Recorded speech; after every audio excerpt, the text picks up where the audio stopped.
제가 시골 학교를 나왔다. 그러니까 여러분들 항상 1등만 했을 것이다. 이렇게 생각을 하실 수도 있는데요. 제 앞에 꼭 1등을 독차지하는 친구가 한 명 있었습니다. 너무 1등을 하고 싶은데 번번이 그 친구에게 1등을 뺏겼습니다. 방학 숙제에 그것을 전부 다 내라고 그러시더라고요. 제가 그때 주번이었습니다.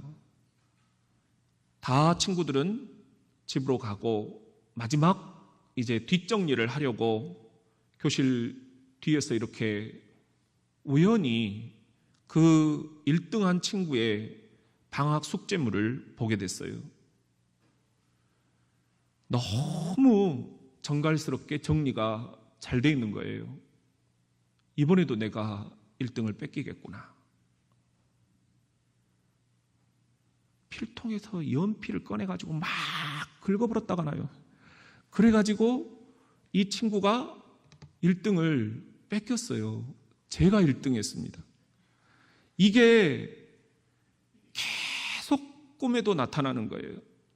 난 진짜 나쁜 놈이다. 그래서 이 친구를 제가 신학교에 들어가서 찾았습니다. 초등학교 때 이사를 서울로 갔는데 어떻게 수소문해서 찾았는데요. 그 방학 숙제문을 연필로 쫙 긁어버렸는데도 서울대가 있더라고요. 서울대 앞에서 만났어요.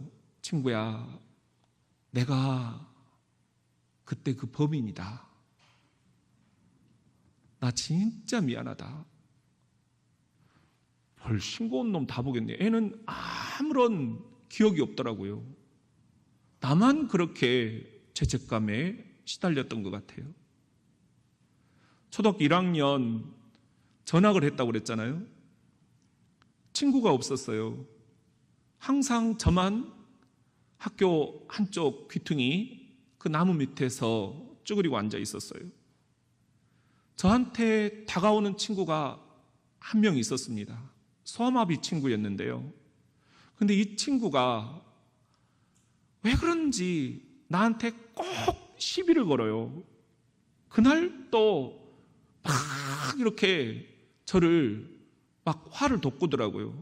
그래서 그냥 일어나서 그 친구를 확 밀쳐버렸어요. 그랬더니 운동장에 딱 나가 떨어지는 거예요.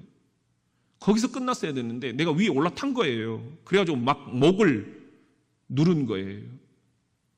얘가 기절을 한 거예요. 다들 놀래가지고 야 꼼짝을 안 하는 겁니다. 어떻게 해야지?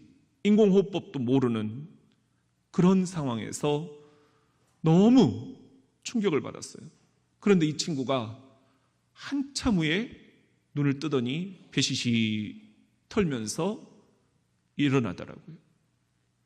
꿈에 계속 이 친구가 나타나요.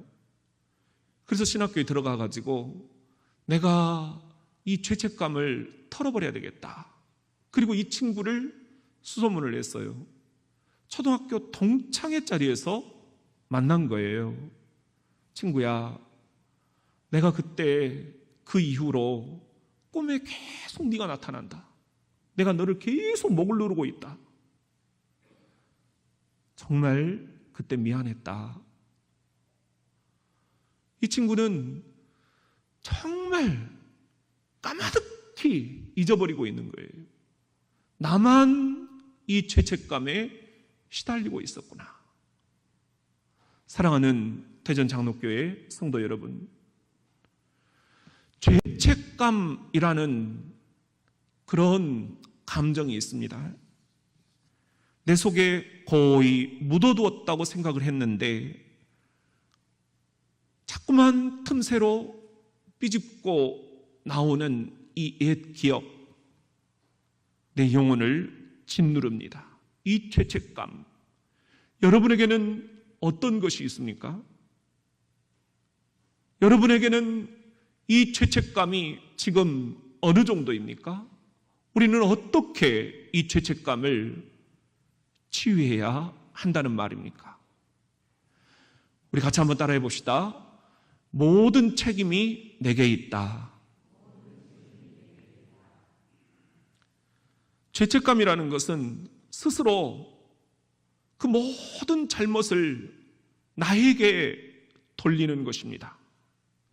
이건 양심입니다. 이건 하나님이 우리들에게 주신 소중한 감정입니다. 그런데 문제는 너무 지나칠 때입니다. 이 죄책감 때문에 내가 아무것도 집중이 안 되는 겁니다. 그때 그 모든 원인은 내 책임, 그 모든 형량도 내 책임, 그 모든 해결도 내 책임. 난 진짜 나쁜 놈이다. 내가 그때 왜 그랬을까? 내가 주를 처음 만났을 때 베드로, 그는 예수를 처음 만났을 때 갈릴리 바다보다 더 깊은 시선으로 자신의 심장까지 꿰뚫어 보시는 주님을 보고서 내가 이분께 목숨을 걸어야 되겠다. 3년을 따라다녔습니다.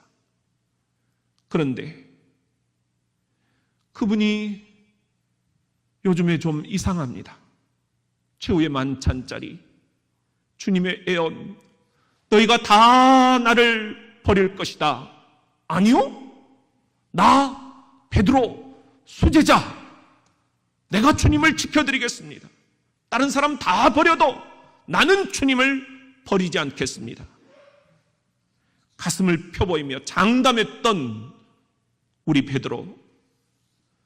하지만 그날 밤 거룩한 희생의 길목에서 갑자기 감람나무 숲이 흔들립니다. 횃불을 든 행렬, 검과 곤봉을 가지고 나타난 것입니다.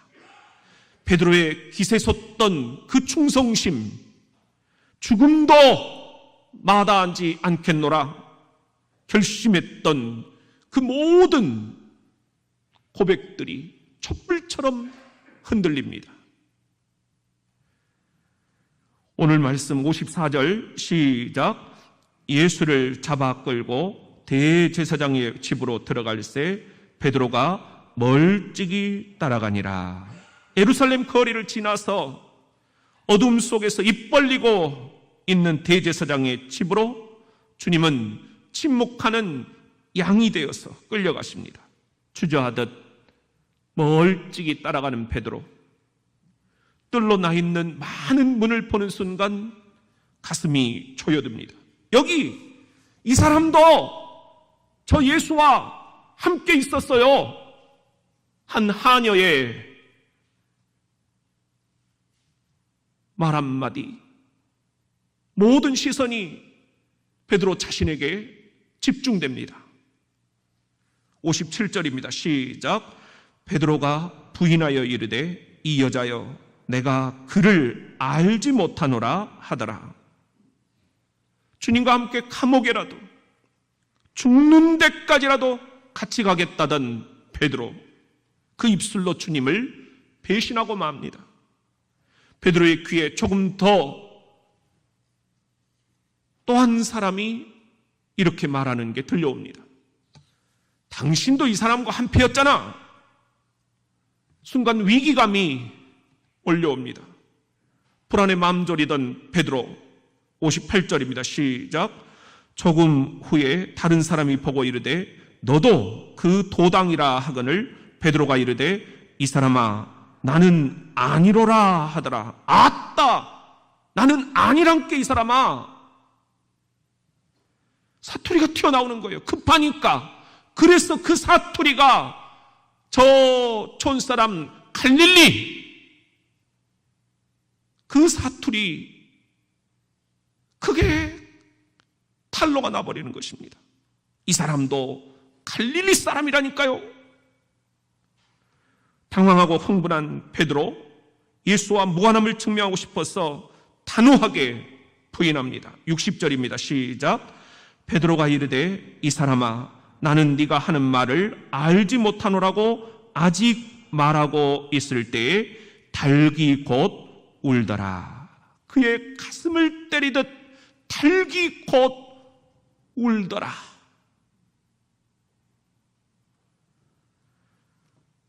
예수님은 몸을 돌이켜서 베드로를 빤히 쳐다보십니다. 61절입니다. 시작.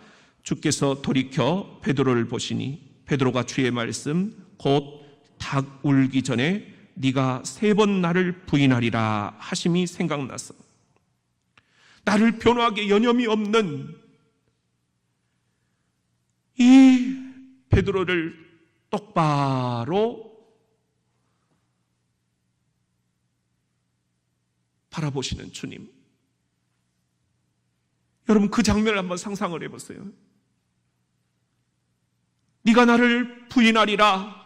주님의 애언이 지금 그대로 적중되고 있습니다. 똑바로 자기를 바라보시는 주님. 그 주님의 시선, 그것은 안타까움이요, 안쓰러움이요, 슬픔이었습니다.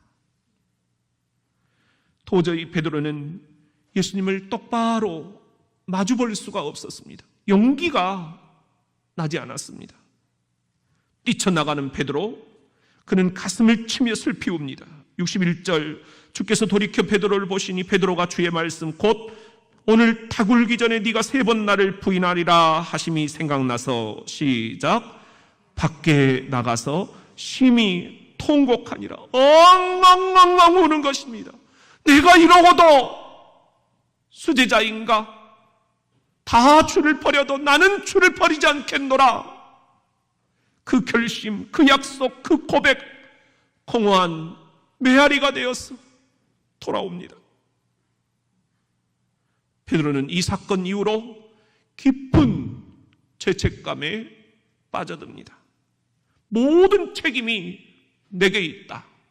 나는 정말 나쁜 놈이다. 그 죄책감에 뼈가 마릅니다. 피가 마릅니다. 고이 묻어두었다고 생각했건만 틈새를 비집고 그 죄책감이 올라올 때마다 너무 괴롭습니다. 내가 그때 왜 그랬을까? 사랑하는 성도 여러분, 이런 죄책감에 우리는 시달리고 있는 것 아닌지요? 모든 책임은 내게 있다. 그것은 성령께서 주시는 음성이 아닙니다. 그것은 사탄이 주는 소리입니다. 영적인 분별이 필요합니다. 우리 같이 한번 따라합시다. 그건 내 잘못이 아니야. 굿 윌 헌팅이라는 영화가 있어요. 아카데미 9개 부분의 후보작으로 오른 명작 가운데 하나입니다.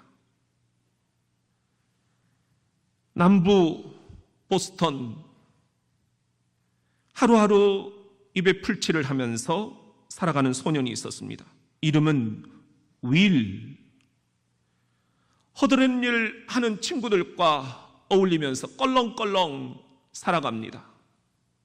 양아치짓, 절도, 폭행, 경찰에 연행이 됩니다.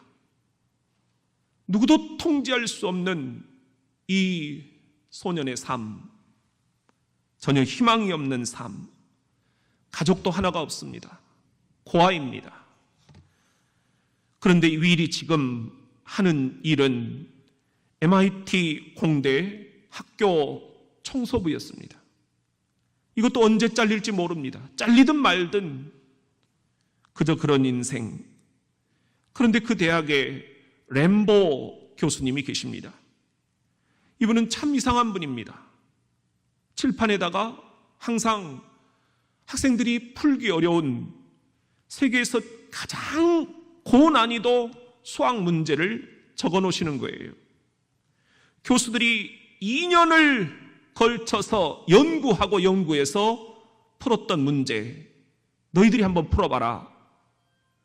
그것을 풀 수가 없습니다. 아무도 못 풉니다. 그런데 그 문제가 어느 날 몰래 풀어져 있는 거예요. MIT가 발칵 뒤집혔습니다. 누가 이 문제를 풀었는가 찾아내지 못했습니다. 램보 교수는 한 번 더 세상에서 가장 어려운 수학 문제를 내게 됩니다. 그리고 알게 됩니다. 수업 후 아무도 없는 사이 빗자락을 든 한 소년이 칠판 앞으로 다가가더니 그 어려운 수학 문제를 풀어내고 있는 것 아니겠습니까? 그가 바로 윌이었습니다. 윌은 실은 천재 소년이었습니다. 그런데 그 실력에, 그 은사에 도대체 너는 왜 그렇게 사니? 램보 교수는 너무 마음이 안타까웠습니다. 얘를 어떻게 이 학교 청소부에서 구해낼 수 있을까? 왜 얘는 이렇게 사는 것일까? 이유를 알게 됐습니다.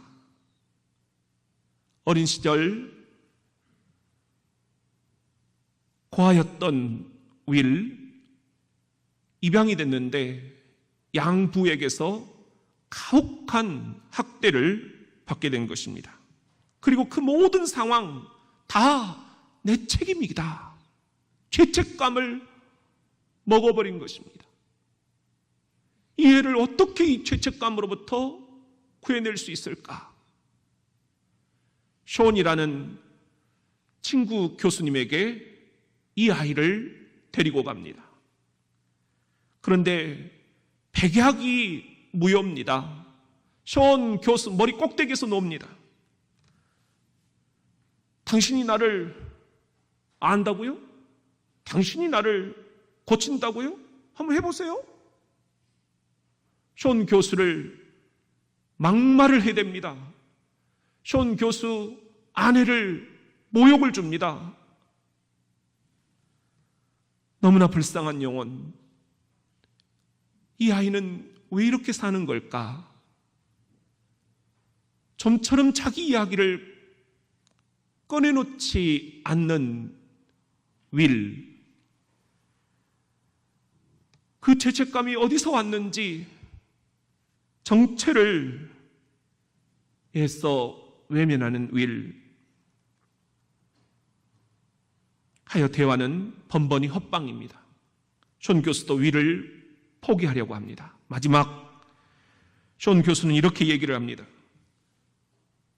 윌, 너는 천재지만 아직도 얼라구나.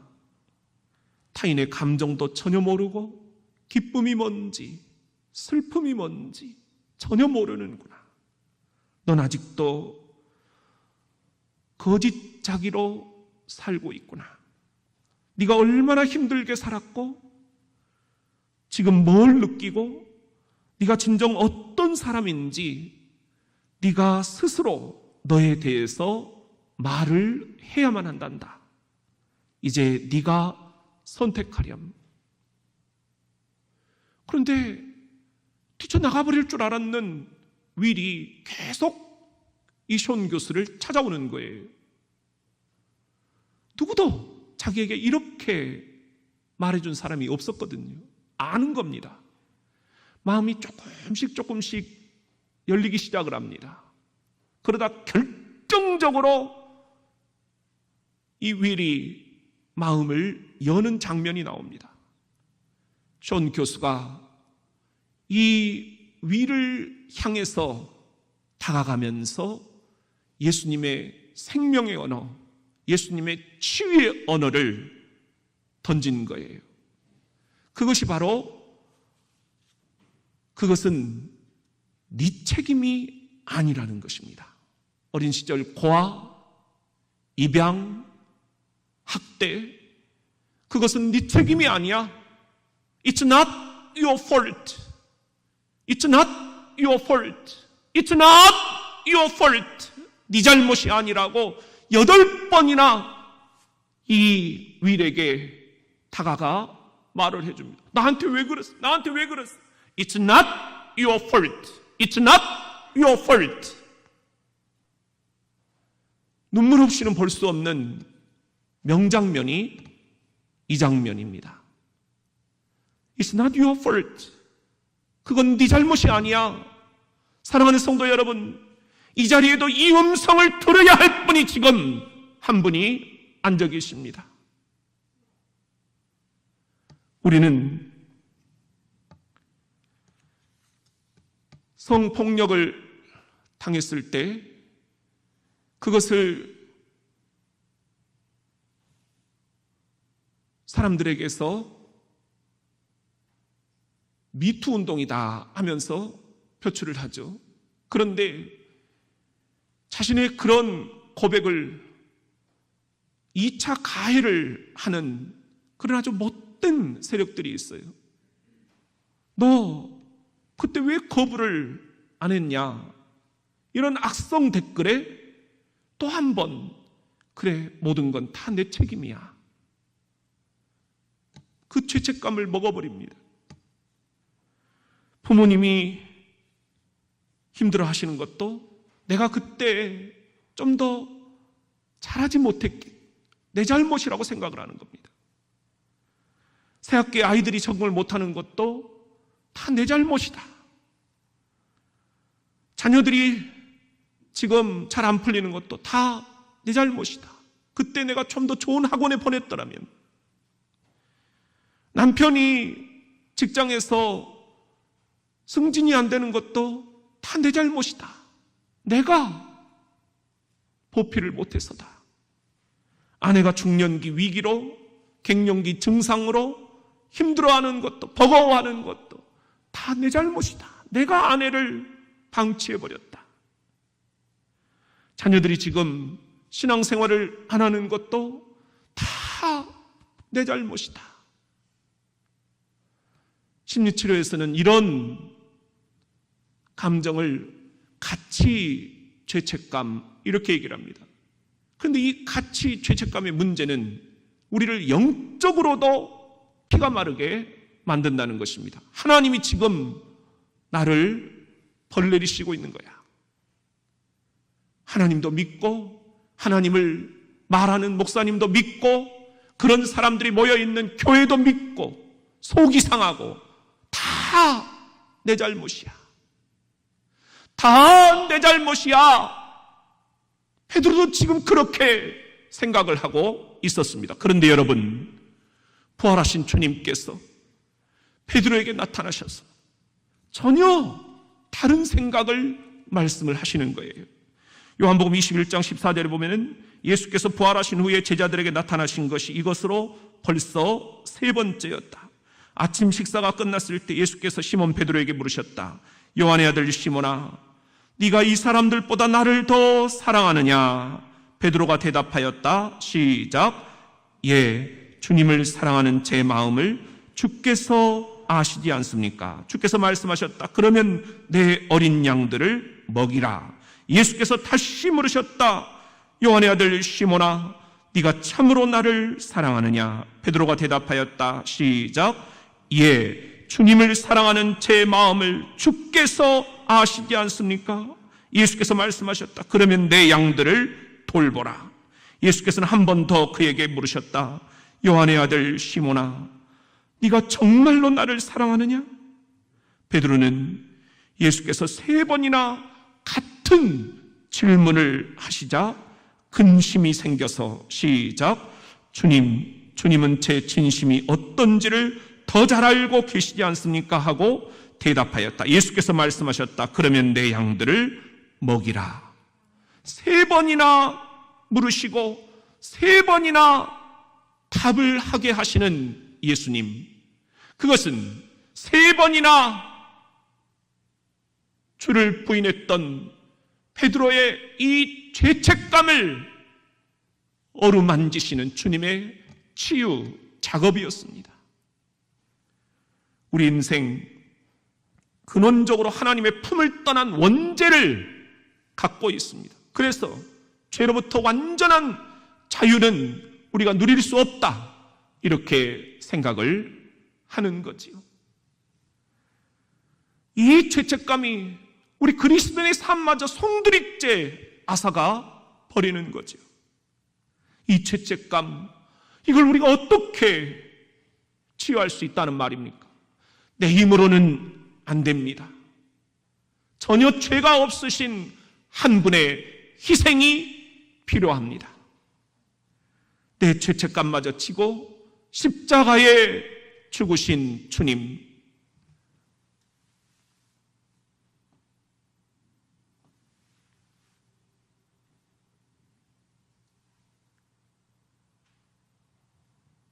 오늘은 종려주일입니다.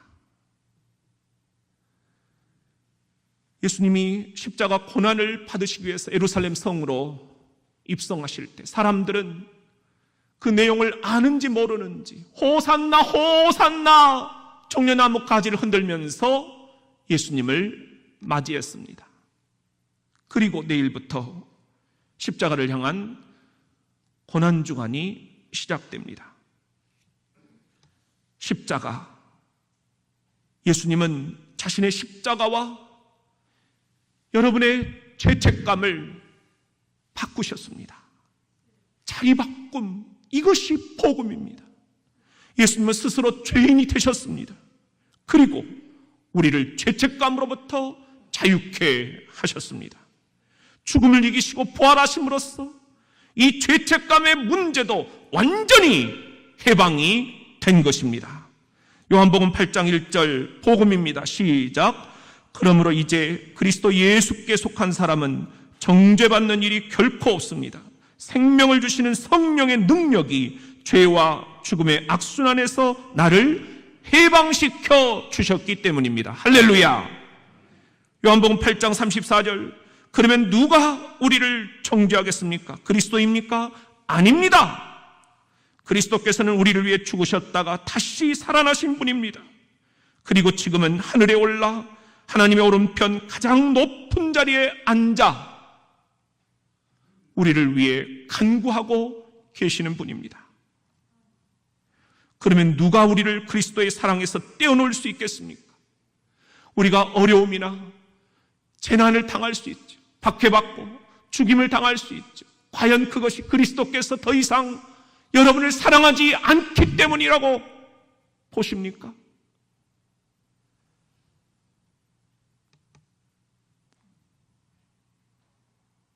사랑하는 성도 여러분, 이제 주님의 음성을 들으십시오. It's not your fault. 그건 네 잘못이 아니다. 그건 네 잘못이 아니다. 우리 같이 한번 따라합시다. 똑바로 보고 싶어요, 주님. 평생 이 죄책감에 시달려야만 했던 베드로, 생애 최후의 날, 그에게도 예수님처럼 십자가 처형이 내려집니다. 그런데 베드로는 사형 집행관에게 간청합니다. 나를 십자가에 매달 때 내 머리는 땅을 향해, 내 발은 하늘을 향해 거꾸로 매달아 달라. 거꾸로 십자가에 매달린 베드로, 그가 우리에게 주는 메시지는 이것입니다. 다시는 나처럼 우리 주님을 배신하지 말라. 다시는 나처럼 죄책감에 시달리지 말라. 베드로가 말하고 있던 것은 하나님의 은혜가 이 죄책감보다 100배, 1000배, 10,000배 크다라는 것, 이 은혜의 상징이 갈보리 언덕, 이번 주 주님이 주신 십자가라는 것. 이사야 43장 25절 과연 나는 너희에게 아무런 의미도 없으나 내가 자진하여 내 모든 죄악을 덮어주고 내 허물을 더 이상 기억하지 않겠다. 이 애언이 이루어진 것입니다. 우리가 해야 할 일은 그러기에 우리의 죄를 고백하는 것입니다. 요한일서 1장 9절 시작. 그러나 우리가 죄를 고백하면 하나님께서는 우리 죄를 용서하시고 모든 악에서 깨끗하게 해주실 것입니다. 왜 우리를 이렇게 죄악으로부터, 죄책감으로부터 자유하게 해주시는 걸까요? 시편 130편 3절 시작. 여호와여 주께서 죄악을 지켜보실진데 주여 누가 서리이까? 그러나 사유하심이 주께 있으면 주를 경외하게 하심이니이다. 여러분, 누구나 죄책감은 조금씩 가지고 살아갑니다. 내가 왜 그때 그랬을까? 십자가에 죽으신 주님, 거기에 이유가 있습니다. 여러분이 이제는 이 죄책감으로부터 자유를 얻고 온전히 해방을 받아 이제 새롭게 새 옷을 입고 주를 경외하게 하려 하심이라. 제가 육본부교회를 섬길 때 그 옆에 숫용추라는 곳이 있었어요. 인적이 드문 곳, 사람들이 잘 모르는 곳, 물이 너무 맑아요. 풍경이 너무 아름다워요. 그래서 가끔씩 그곳에 올라가 보곤 했습니다. 근데 거기에 산 중턱에 놀랍게도 넓은 저수지가 펼쳐져 있어요. 근데 거기에 이런 문구가 눈에 들어오더라고요. 낚시 금지 구역. 미군들 때문인지 영어로도 이렇게 표기가 되어 있었어요. No fishing at this point. 이 지점에서는 낚시하지 마세요. 주님의 음성으로 들려왔습니다. 현보가 너의 모든 죄책감 이 저수지에 다 쏟아붓고 가라. 현보가 그리고 다시는 너의 그 죄책감 낚시질하지 마라. 낚시 금지. No fishing.